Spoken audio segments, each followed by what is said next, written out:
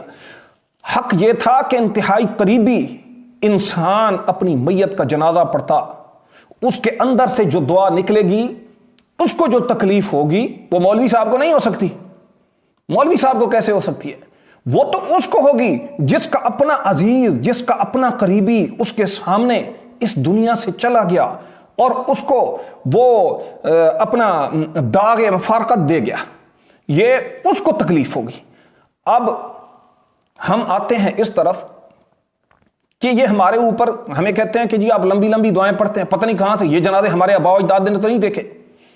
یہ میں documentary proof کے ساتھ ثابت کروں گا کہ جس آدمی کے یہ پیروکار ہیں علماء، اس ہمارے علاقے میں اور پاکستان کے اندر اکثریت ان لوگوں کی ہے جو احناف میں سے بریلوی مسلک کے پیروکار ہیں. تو اگرچہ اصول کی کتابوں میں لکھا ہوا ہے کہ عامی کا مذہب نہیں ہوتا، وہ کوئی شافی، مالکی، حنبلی، بریلوی، دیوبندی وغیرہ یہ چیز نہیں ہوتی، لیکن ہم کہتے ہیں چلو جن لوگوں کی مساجد ہیں تو ان کے اندر یہی علماء موجود ہیں. علماء ہیں یا ویسے مولوی ہیں جن کو دو چار صورتیں آتی ہیں، ان کو انہوں نے رکھا ہوا ہے دین کے لیے. اب ایک بات سمجھنے کی ہے کہ ان کو جب کہا جائے یہ جس آدمی کے ساتھ خود کو منسوب کرتے ہیں اس کو امام کہتے ہیں، اس کو مجدد کہتے ہیں، اس کو مجتہد کہتے ہیں، اس کو بڑے بڑے القاب دیتے ہیں، احمد رضا خان صاحب بریلوی. میں آپ کو بتانا چاہتا ہوں کہ ہم تو 4 دعائیں پڑھ دیتے ہیں، 5 پڑھ دیتے ہیں، کوئی تنگ نہ ہو. یہ میرے پاس ان کی کتاب ہے وصایا شریف. کتاب کے اندر انہوں نے ایک بات لکھی ہے اپنی وفات سے پہلے ان کے بیٹے نے، جنہوں نے یہ وصیت مرتب کی ہے، حسنین رضا خان قادری. یہ پروگریسو بک والوں کی ہے کتاب ہے، اور یہ اکثر کسی بھی بریلوی عالم سے آپ پوچھ لیں یا مکتبے سے پوچھ لیں، یہ کتاب مل جائے گی.